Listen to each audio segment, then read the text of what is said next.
ఈ ఫోటోలో కనిపిస్తున్న యువతను చూశారు కదా, అందానికే అసూయ కలిగించేంత అందంగా ఉంది. తన భవిష్యత్తు కోసం కోటి కలలు కంది.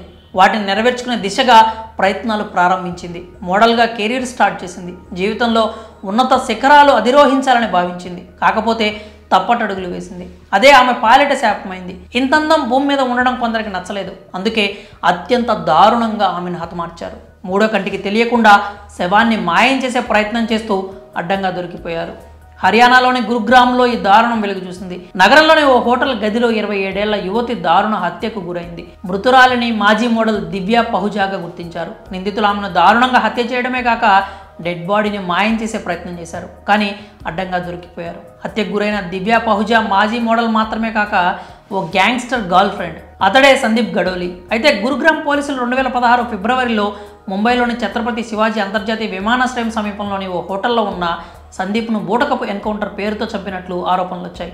ఈ కేసులో దివ్య పహుజా ప్రధాన నిందితురాలు కావడం గమనార్హం. అయితే సందీప్ గర్ల్ ఫ్రెండ్ అయిన దివ్య పహుజా అతని వివరాలను పోలీసులకు చేరవేసినట్లు ఆరోపణలు వచ్చాయి. ఇక ఈ కేసులో ముంబై పోలీసులు గుర్గావ్ ఎస్ఐ 2 కానిస్టేబుళ్లతో పాటు దివ్య పహుజా ఆమె తల్లి సోనియాను అరెస్ట్ చేశారు. దాదాపు 7 ఏళ్ల పాటు జైలు శిక్షణ అనుభవించిన దివ్య గతేడాది జూన్లో బెయిల్పై విడుదలైంది. ఈ క్రమంలో తాజాగా దివ్య సిటీ పాయింట్ హోటల్లో బస చేసింది. దివ్యని హత్య చేసిన నిందితుడు అభిజిత్ ఈ హోటల్ ఓనర్ కావడం గమనార్హం. దివ్య హత్యకు సంబంధించిన దృశ్యాలు సీసీటీవీ ఫుటేజ్లో రికార్డ్ అయ్యాయి. నిందితుడు అభిజిత్, యువతి, మరో వ్యక్తి జనవరి 2న హోటల్ రిసెప్షన్ వద్దకు రావడం కనిపిస్తోంది.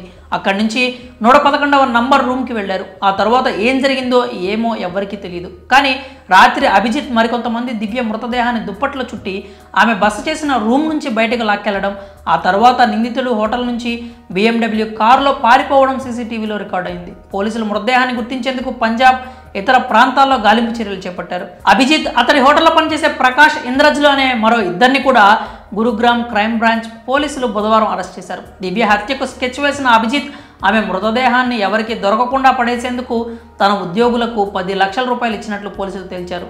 4 రోజుల క్రితం ఇంటి నుంచి బయటకు వెళ్లిన దివ్య తిరిగి రాకపోవడంతో ఆమె కుటుంబ సభ్యులు పోలీసులకు ఫిర్యాదు చేశారు. కేసు నమోదు చేసిన పోలీసులు దర్యాప్తు ప్రారంభించగా ఈ దారుణం వెలుగులోకి వచ్చింది. అయితే గ్యాంగ్స్టర్ సందీప్ గడోలి సోదరి సుదేశ్ కటారియా, అతని సోదరుడు బ్రహ్మప్రకాష్ అభిజిత్తో కలిసి దివ్య హత్యకు కుట్ర పన్నారని ఆమె కుటుంబ సభ్యులు ఫిర్యాదులో పేర్కొన్నారు. దీంతో హోటల్ యజమానిపై FIR నమోదు చేశారు పోలీసులు.